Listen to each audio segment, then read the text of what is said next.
Hello, Assalamu alaikum wa rahmatullahi ta'ala wa barakatuh. Welcome to the election question time. We have here, and I would like to welcome John McDonald, former MP for Hayes and Harlington, Labour candidate for Hayes and Harlington. John Martin McDonald is a British Labour Party politician who has been the Member of Parliament for Hayes and Harlington since 1997. And we would like to welcome to this additional program. Welcome, Mr. McDonald. Thank you. We're very delighted to have you and to talk to you as you are a member of Labour Party, and a number of British Somalians are waiting to hear from Labour Party how they gonna support for Somalians who are now facing so many problems like housing crisis, education, and jobs. So my first question is, what Labour Party has been prepared for the Somali voters here in London and all parts of UK? Okay. Let me just go back one step and recall that in my constituency in Hayes and Harlington, which is located on the edge of London, west of London, the first Somali families came into my constituency about 40 years ago. And I've represented my constituency since 97 as the MP, but before then I was a councillor, so I was dealing with those families when they first came. And you'll remember that the first families that came were largely women with their children who were fleeing the war zone. That's right. And at that point in time, there was a desperate situation just to find a roof over their heads, to get their children into school, to get them some basic income so that they could survive. And since then, the Somali community in my community has gone from a small number of families to maybe something like 10,000 individuals. So it's been a growing and actually quite a very successful community as well. Somali families have come, they've settled, they've gained employment, they've gone into different professions. At the same time, they've made a major contribution back into society. So let's accept that actually the Somali people that have come to this country have been incredibly successful, made a huge contribution, and as a country we should be grateful for that. Absolutely. Should be really grateful. However, there are continuing problems, particularly in places like London. The housing situation that you've mentioned is horrendous, absolutely horrendous. Yeah. In my constituency at the moment, we have a situation where there are now 4,000 families on the housing waiting list. 4,000. There are 200 families in bed and breakfast. That means accommodation has been found for them in bed and breakfast accommodation because there's nowhere else for them to go. And we have a homelessness situation of large numbers of people literally homeless. So it is absolutely desperate. And amongst those families, living in very poor accommodation with high rents and exploited, to be frank, by ruthless landlords. We have large number of Somali families. I have an office in the centre of my constituency. It's open 5 days a week, but 4 days a week we have an open door policy where anyone can come with their problems, see me or see a member of my team. And also we do what we call advice surgeries, advice sessions every week as well, so people can book an appointment and come and see me. The bulk of the people that I see are coming to me because of housing problems. And it's because there's a housing shortage, high rents, and people can't afford to buy a property. The solution is what will be the solution? Well, the solution is very simple, and it's build more homes, build more council homes so people can afford them. Affordable, yeah. Yes, but what the current government under the Conservatives have redefined what affordable is. Affordable was usually linked to what a council rent would be, so what people's wages were and how people could pay their rent and at the same time have a decent income as well, a decent standard of living. What the Conservatives have done is they've said affordable is 80% of the market, which in my area means actually affordable is almost unaffordable for virtually everyone who needs a roof over their heads. Absolutely. So the situation for us is build more homes. We used to build council houses. The local council would build houses, they'd rent them at fairly low rents, there'd be decent properties. I was brought up in a council house as a child, and they were decent properties, house with garden and plenty of room.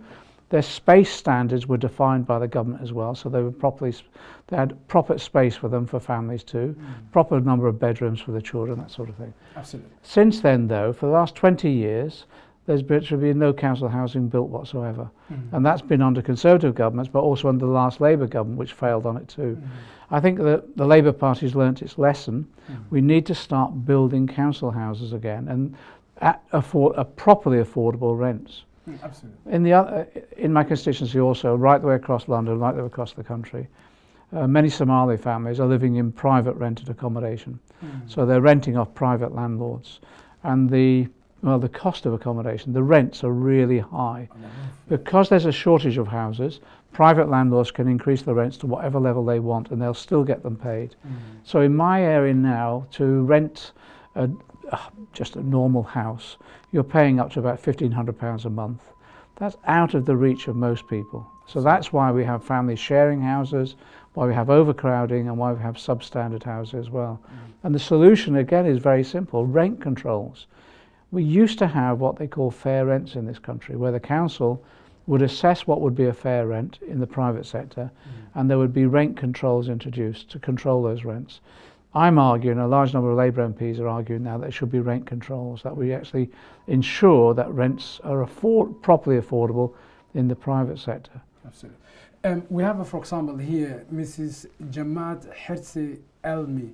He is one of the victims, as I show you today. She has been out of her borough. She used to live in Hammersmith and Fulham, and the council failed to provide this family for 11 years. So this time, if the Labour wins the election, what they're going to do, like Hurmad Hersi, what they're going to do for her children? This family is not unusual. It's happening every day. Families in London are moved out of their properties, evicted often because they can't pay the rent, and then they're offered properties 70, 100, 150 miles away, where the rents are lower, but there's no jobs and they're not within their community as well. Correct. So you find families drifting back to London and almost on the streets. Absolutely. The solution, we've said very clearly, is if we can start building homes again, there'll be properties that are affordable for these families. So we're arguing, the Labour leader, Ed Miliband, has said that we'll build 200,000 new homes a year. I think that needs to be higher, and we can build at least 500,000. If we can build to that extent, families like this won't be forced out of London, they won't be forced onto the streets. So it's build new homes, charge decent rents, affordable rents, properly affordable rents, so that we can house families like this. Absolutely. We've also got another problem that's happening, well, in my constituency, but also right the way across London as well, is where people are living in private accommodation and it's substandard. You know, there's mould, it's damp, it's not livable, and they make a complaint to the landlords. The landlords are then evicting them. That's correct. That's what's happening for this family. This is what we call a revenge eviction. You complain and the landlord will evict you. What we're saying now is that we want a register of all landlords, and then if any of those landlords abuse their tenants or whatever, we remove their right to let properties. But we outlaw revenge evictions as well. I've got, in my constituency, we've had a few families being evicted, and I've turned up at the eviction to try and prevent them being evicted. And often it's the case, the landlord argues, I want to take the property back to give it to one of their family. Absolutely. What they're doing is they're kicking one family out so they can charge a higher rent to the next family. It's real exploitation. Absolutely. So again, what we want to do is introduce legislation that prevents those sort of revenge evictions that are going on. To happen, yes. I would like to hear from the community. If you have any question, you can put on Mr. John McDonald's and ask about housing crisis you are meeting every day. And if you have any other difficulties, please call us. Your call is very important. Let's come back to the education. There are a number of Somali young children have been evicted and have been excluded. One of them I was calling one of the London schools. And some young men, they do little silly things, and immediately family gets, excluded their children, and they're really very, very frustrated. So if the Labour wins, what they're going to do, exclusion now in Somali community is become an epidemic. And this is, many younger people, when they lose, their education, then they become street corners, you know, drug workers, wherever, and they're very susceptible. So what Labour want to prevent this kind of evictions? Just to put it in context, though, most of the Somali children that are in education in schools are doing incredibly well. If you look at the Somali population now, the younger population, well, I think they're excelling in schools, but the large number of Somali children now are staying on for higher education, and if the young people, Somali young people, the number that are in universities now is growing all the time. So for the Somali community, education is a success story for most of them, no doubt about that. In fact, many schools will want Somali children within their schools because it increases their position in their league tables. It demonstrates the school is working well. And you'll find right the way across the country, some of the Somali children are actually in the top of the class. They're doing incredibly well because there's a commitment to education. But you're right, there is an issue about exclusions, definitely. There's two things there. Can I just relate it back to housing as well? Okay. If a family are in housing, they put into temporary housing for a period of time, they then get, well, their license runs out, their rent agreement runs out, usually within 12 months or 18 months. Absolutely. They then get moved to another area. The child then has to leave one school and go to another school. Absolutely. And their education is disrupted time and time again. That's correct. That's part of the housing problem that we've got. But we have had issues about a number of young Somali, largely boys, who've, as you say, misbehaved and then been excluded. Absolutely. There's an element here, I have to say, of discrimination, I think, because there's an attitude towards some Somali young men that somehow they'll always be trouble. So there's a discriminatory issue here that I think we've got to tackle. And every exclusion now we've got to really examine about what the grounds were, was it fair, and how should that be resolved. Absolutely. The other issue as well, to be frank, is where there is an exclusion like that. There are some schools now saying, well, we may exclude them from class, but we'll put them into a centre within the school itself so that they can look at their behaviour and then be reintegrated back into school. The best way of doing that is working with the family. That's right. So again, part of our policy now is to make sure schools work with individual families, the parents, and so there's a whole approach by the family and the school to avoid exclusion, but where it takes place, to try and get the child back into the class itself. So if the school ignores or denies the rights of these young men, what legislation are you going to put? Well, at the moment, the way the current government, the Conservative government, has acted is that we used to have the local authority and the local council would be responsible for the schools. Now the schools have become academies or free schools, and they all virtually set their own rules. What we're doing is bringing back the schools themselves under control, and we're looking at appointing directors of education who are responsible for the operation of those schools, how they operate, what standards they achieve, but also these issues around exclusions and discipline. And in that way we can take control back again. And you prevent discrimination in that way because you can set the standards at the national level and then inspect the schools to make sure they behave appropriately. Absolutely. At the moment there is an issue, I think, of an attitudinal problem of some schools towards Somali young men in particular. We've got to break that. Absolutely. We can take any calls. If anybody want to call us, we would like to hear your voice, and particular either these issues we're talking about, education and the housing crisis that many people are facing, everyday evictions. So we would like to hear from you, and John McDonald is ready to take your calls. Yes, we have a first call. Assalamu alaikum wa rahmatullahi ta'ala wa barakatuh. Where are you calling? What's your name, bro? Hello, assalamu alaikum. Hello, assalamu alaikum. We can hear you loud and clear.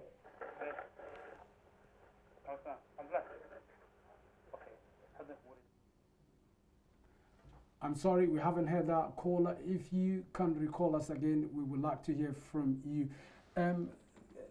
Yes, there's another problem. I mean, we have so many graduates from Somali perspective, youngsters, and there's a number of young men who are out of job, unemployment, when you look in the Somalis. Yeah, sorry, there's a caller. Hello, assalamu alaikum wa rahmatullahi wa barakatuh.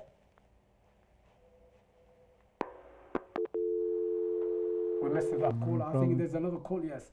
We would like to take other call? Yes. There's many young men who are unemployed. They graduate and they're really frustrated. Some of them can't get a job. Mm. So what Labour prepares to help for these young men who hasn't got jobs? Okay, Now? part of the problem is that we've gone through a economic recession, the worst in 70 years. We're still in the trough of that recession. The current government is saying that the economy is growing. Well, actually, not many people are appreciating that it's growing for them. And as you say, a large number of very well qualified graduates can't get a job. We've got to get the economy growing again. And the way to do that is to invest. Absolutely. And to invest the resources. I'll just give you one example, really. One of the biggest challenges that we're facing is climate change. We put forward a program of what we call the Green New Deal, which is about investing in new technology, alternative fuel sources, which could create 1 million jobs. And they're skilled jobs, requiring those graduates and others with the skills to build the alternative fuel resources that we need, the renewable fuel resources, to insulate the homes, those sorts of things. All of that needs to be done as a result of government investment. So when Labour comes into power, we want to launch a Green New Deal programme. And again, that could create 1 million well-paid, good jobs for people with those qualifications. Absolutely. We have got a caller, and welcome to the programme. Where are you calling, and what's your name, please? Salaamu calaykum walaalo, magacayga waxa la yidhahdaa Hibo. Waxaan aad uga hadlayaa xagga educationka, tu guud iyo tu gaar ahaaneedba. Yurub way magacaaga soo maaha? Hooyo Soomaaliyeed baan walaalo. Waay. Hooyo Soomaaliyeed walaalo. Yaa wax ku maqlay goon. Tu guud iyo tu gaar ahaaneed baan uga hadlayaa xagga educationka. Gaar ahaan iskuulada qaar, Valentine Day Schoolka la yiraahdo. Valentine. waxaan dhibaatooyin badan baan aad uga qabaa xaggayga iyo xagga caruuraha kaleba. City walaalo waxaan u maleynayaa inaad aad ula socotid programkeeda ducaalow. waaya ka soco. waxa weeye caruurtii inamadii ciyaalkii raaday wax yar oo khalad sameeyaan iskuulkii dhanaaba lagaga eriyayaa. taasina waxaan u arkaynaa haddaanu nahay in hooyo Soomaaliyeed aad khalad u weyn oo xagga iskuulada ka timiday.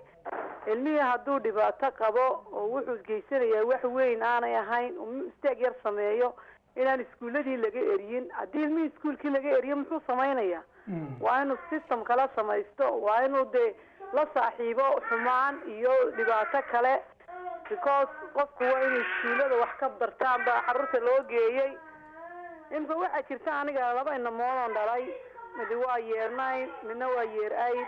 ka year 8kii wadankaba uu ka tagay. wuxuu yiri de meel bilaa waxaan doonay inaan ku barto bilaa ribooda. marka carruurta inta badan bullying baa haysata, dhibaato haysata. Okay, hooyo Soomaaliyeed aad iyo aad baad u mahadsan tahay. The mother told us she had 2 young men, and one was year 9 and another one year 8. If these young men do any little things, the school excludes them from school.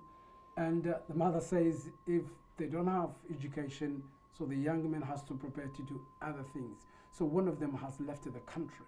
All right. Because of exclusion from the school. So how are they going to tackle these kind of issues that the mother now complain about it? I think it's a matter of ensuring that, first of all, the family is properly represented in their discussions with the school. So if for example, what normally happens, as you know, is that the mother or father will receive a letter from the school about the behaviour.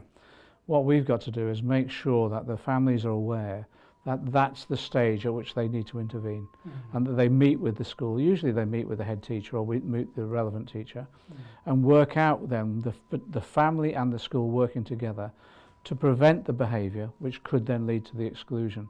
By the time it gets to the exclusion stage, often it's very, very late in the day to do anything about it.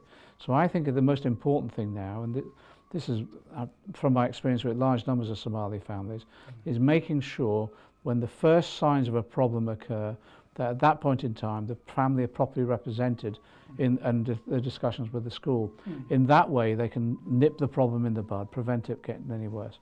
If it gets to exclusion though, again, it is about making sure they know how the system works, they know how to represent themselves, and they have that support. Sometimes when this has happened, I've gone down to the school to examine exactly what the problem was and try and negotiate then how we get that child either kept in the school, or if they're going to a special centre for support for a period of time, how they're reintegrated into the school. But it is about making sure the families have a voice. Absolutely. John wuxuu idin leeyahay shayga ugu horeeya la qabanayo waxa weeye in ilmaha iskuulka hooyada aabbo iskuulka la xiriiraan ooyna ay la heshiiyeen macallimiinta si aanay arrintaan mar dambe ay soo dhacan haddii ay mar kale soo noqotona waa inay helaan iskuulka iyo waalidku way ay ku joojinayaan inaan cunugaan iskuulka aan laga saarin marka shayga ugu horeeya qofku sameynaya haddii ilmaha la soo ceyriyo waa inuu markiiba la xiriiro iskuulka uu la xiriiro oo ay dacwoodaan dadku ay dhan waayo ilmaha loo soo ceyriyey dadna iyagoon qaylinayno si nidaama weliba la soo xiriira haddaad doonayseen United Voices and Partners runtii aad iyo aad bay arrintaa uga shaqaynaysaa. There's another caller. Assalamu alaikum wa rahmatullahi wa barakatuh. Where you calling? What's your name? Hello, assalamu alaikum. Alaikum salam. What do you want to say, brother? Hello.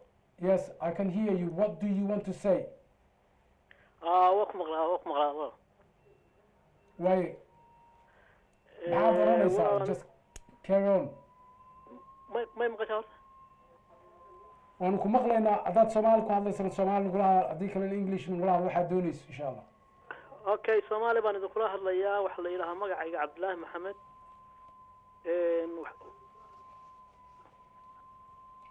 waxaan deganahay xaafadan hays marka waxaan halkan kula kulmay oo ku arkay embigi xaafada oo fadhiya TV-ga kan. Okay, just wait on sure. He's from Manchester. Yes, he says my name is Abdullah Mohammed and I have seen on the television Mr. McDonald's who was sitting here at Cousin TV. Yes, go on, brother. waanu ku maqlaynaa saco marka anigu wax xabasha ma soo jeedinayo laakiin waxaan soo jeedinayaa hambalyo inaan embiga xaafadda u hambaliyeeyo muddo 16 sano ayaan deganahay meeshan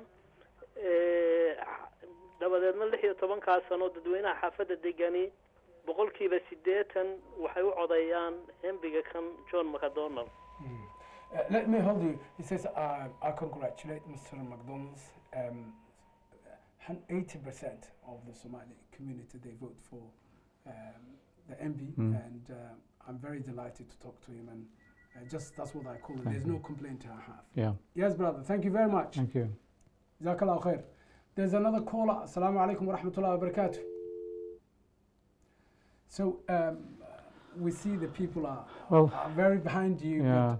But there's a reason. There's a reason why in my constituency so many Somali people vote for us, and that's because we've worked together for a long time, 40 years of working together.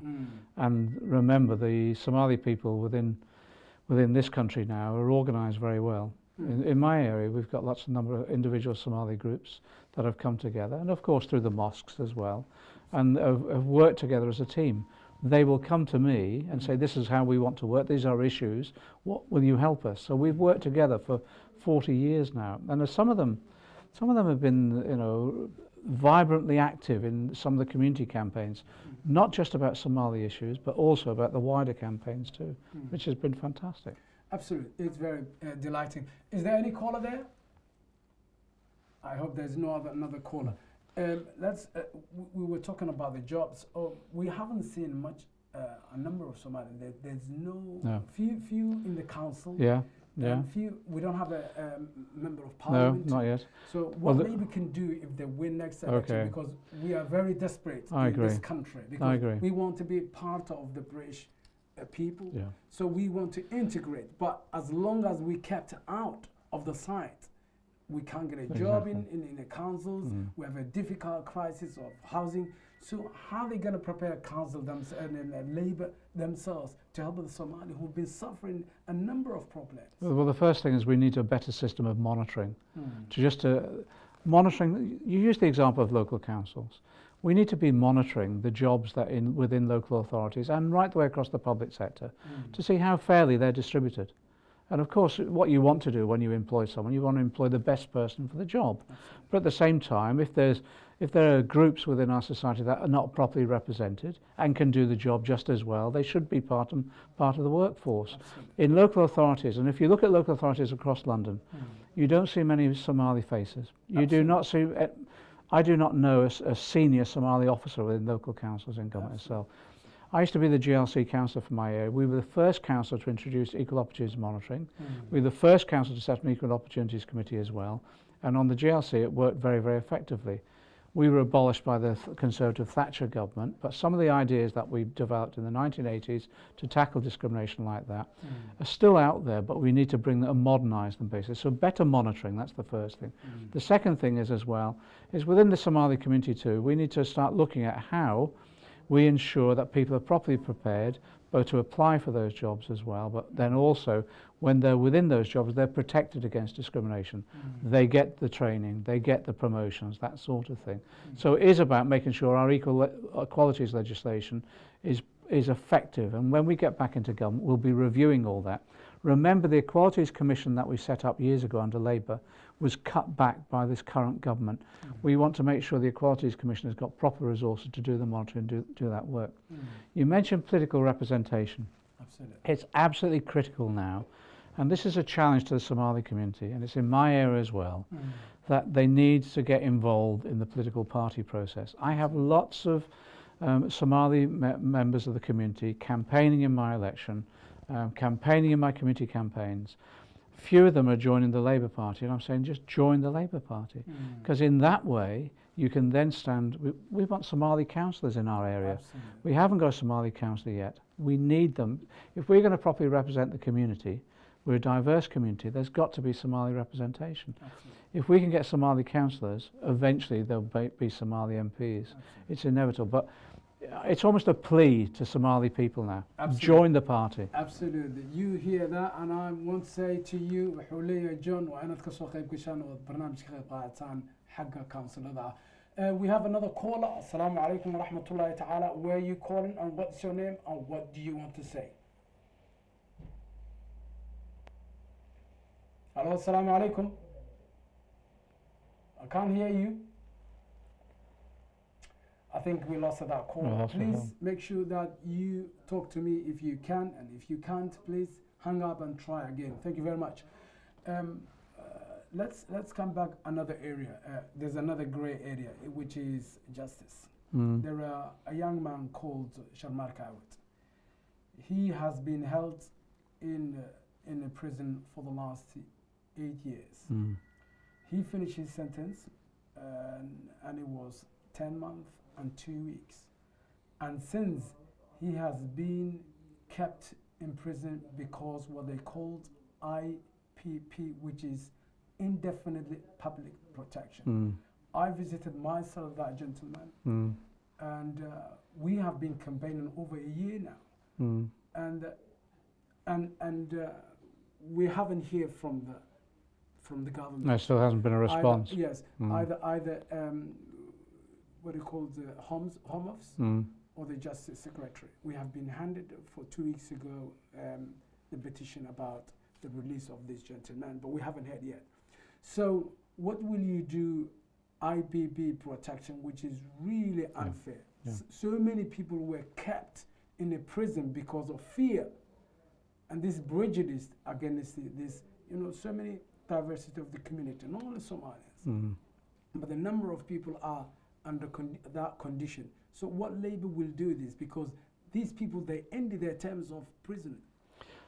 The problem with indeterminate sentences like that, which is mean people can stay forever as a result of, as you say, almost popular fear that's going on. We've been trying to ensure that there's a review of all the justice system at the moment, because effectively it's not working. And you have large numbers of people who are in prison and detained for long periods of time, even before their case even comes up. There's so lengthy periods in remand. And then large numbers of them eventually then get released. So they've served their sentence without even committing a crime or being proved to commit a crime. We're looking at a review on that. In terms of indeterminate sentences like that, obviously the individual cases we can take up as individual MPs, and I've been doing that. and there's been miscarriage cases that we've taken up as well. So we can assist on those individual cases to make sure they're properly reviewed.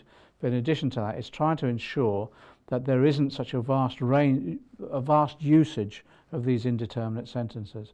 Because otherwise what you're finding is that again, the prison population has doubled in the last 10 years. And cost of taxpayers are billions of dollars. It is, and also, to be frank, the argument that indeterminate sentences in that way somehow act as a disincentive to crime doesn't work.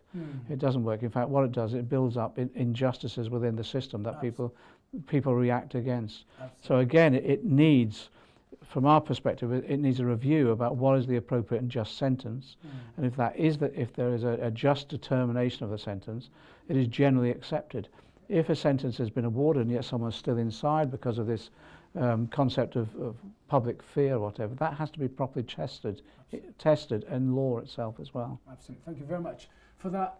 We have another caller. Assalamu alaikum wa rahmatullahi ta'ala. And what do you want to say? Hello, assalamu alaikum. Wa alaikum assalam wa rahmah. Brother, we can hear loud and clear. What do you want to say? I would like to say, you're gone. First of all, I would say Assalamu alaikum wa rahmatullahi wa barakatuh, all of you. Wa alaikum assalam wa rahmatullahi wa barakatuh. We take that first. And then I said, Mr. John McDermott, how are you? I'm saying hi to you. And I'm saying we are from his, especially I live behind where he lives, where is his office. I've been struggling to get a house. He helped me a lot, and not only me, a lot of Somalian he does help. From what area are you calling? Sorry, brother. From what area are you calling from? Hayes Town. Hayes Town. Okay. Yeah, okay. Federal Gardeners. He knows Federal Gardeners. Right. So what I would like to say to you is make an appointment with John, and he's going to help you, as he said, and he commented this afternoon. So prepare yourself and prepare as well for the big day on the 7th of May. You know, many Somalians, if they don't vote for this time, we cannot mind. So it's your responsibility, your family, your wife, even if your children, and if they are over 18, they should go and vote, you know, unless we stand our rights, you know, but it's going to help us. So I'm going to allow John to comment what the gentleman says is we have a crisis homes at your constituency. We have a nightmare situation in my constituency with regard to housing. We have a nightmare situation. It's the worst housing crisis that we've seen, well, since the Second World War, so since 60 years. And it is purely and simply because not enough homes have been built. Do you think this time Labour Party will ease these crises? I've been arguing this for a number of years, even within the Labour Party. The Labour Party has eventually listened, and Ed Miliband, as the leader of the party, has committed us to building 200,000 new homes a year, so 1 million within the lifetime of the Labour government. I think we can build more. I think we should go back to a target of 500,000 a year, and that could be done. And what that will mean, it doesn't just mean building homes. It means putting people to work as well. All those people who want to work in construction, all those architects, all those people who actually build the homes on the ground. It will create a large number of jobs as well, so it can help with our economy too. At the moment, what we've got is a shortage of homes, which means high rents and high difficulty purchasing a home. In my area, to purchase a house now, you're talking about something like between £250,000 and £300,000, which is beyond the reach of most ordinary working people. So, but if you build more homes, the price comes down and rents come down as well, and we put people back to work. That's the only solution. We've got to do it, though. Absolutely. And the gentleman's right. We've got a housing crisis in our area, definitely. Absolutely. Thank you, John. There's another caller. Assalamu alaikum wa rahmatullahi wa barakatuh. Alaikum assalam wa rahmatullahi wa barakatuh. Where are you calling from, and what's your comment, or what do you want to say, brother? Yes, I'm calling from Hayes. waxaan ahay dadka degan Hayes. Ducaal waa ku salaamaya aan ku soo dhaweynaya. I'm one of the residents of Hayes. Yes, welcome, bro. Marka waxa weeye muxuu ahaa aniga magacayga waxa la yiraahdaa Ducaal Musaddiq Faarac Ciise la yiraahdaa, way ismaqaanaa. Muxuu ahaa waxaan rabaa muxuu ahaa inaan muxuu ahaa la share gareeyo electionka soo socda John McDonald oo aan muddo badan halkan ka dooranaynay Hayes ka dooranaynay haddana aan diyaar u nahay inaan dooranno ma garatay muxuu ahaa anigu si gaaraan uga warqabayo waxaan ahay memberada ku xiran surgeryga uu leeyahay oo sida tooska ugu xiran baan ahay ma fahamtay waana ognahay waxyaalaha uu u qabtay communityga degan muxuu ahaa Haystown ha noqdeen ethnic minority cid walba ay yihiin Somali Pakistani Hindi ma fahamtay marka muxuu ahaa waxaan ku leenahay muxuu ahaa dhinacaagaan taaganahay we are beside for you so marka waxa weeye muxuu ahaa insha Allah waxaan jecelahay in muxuu ahaa sanadkii ka horreeyay iskoorskii muxuu ahaa uu ku guuleystay laba jibaarkeed uu sanadkan uu ku guuleysto ma fahamtay marka sidii baan u nahay inaan hadda doorano saasaan ku sheegayaa ma garanaysaa inaan muxuu ahaa Do you have any problem you're going to share with John? Can you repeat again, please? waxaan ku yidhi dhibaato ku haysato John inaad la qaybsato aad rabtay inaad noo sheegto ma jirtaa way jirtaayo waxa weeye maxaa dhibaatooyinku ma yara ma fahamtay laakiinse de waxa weeye muxuu ahaa waxaan rabaa si gaar ah muxuu anugu xafiiska waan aqaanaa si gaar ah inaan ugu tago ma fahamtay muxuu ahaa markaana kala discussion galayo muxuu waxyaalihii problemada oo community aniga haysta kuwa muxuu dadka haysta kuwa waxyaalo badan oo ma garanaysaa waa jira Why? One second, inshallah, Adiyad Mr. Hassan called you. He's your constituency. He has a problem, but he wants a particular specific time. He's going to see you. He said, I'm going to go and visit his surgery. So you're going to see him. What he was also saying, 800% of Somalia, they're going to vote for Mr. John. And that's why I want to say to him. And also, the area has so many problems. I mean, if we now talk about the social services has become one of the difficulties that many families are facing, including the gentleman who called us now. The family, they feel that has been removed to their children without consent and respect for the parents, and they feel that their children has been robbed by force of the law of the country. And they say, if I'm a British, have I got a right to say no if the police and the social services comes and remove the children while the children still want to remain with their families?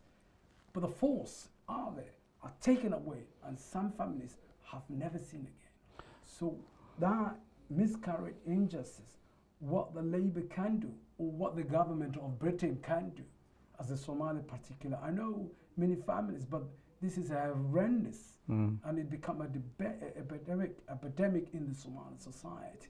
And it happens all across the country, not only in London. London is the worst, but many parts, Manchester, and other areas of UK, many children has been removed, and some families have never seen again, as I said. So what they can do about this issue that Somalis are holding right now? Okay. In the past, when a child was taken into care, it was as a result of evidence being gathered by social services, the decision taken by the local council, and usually often the police being involved as well if there was a risk to the safety of the child.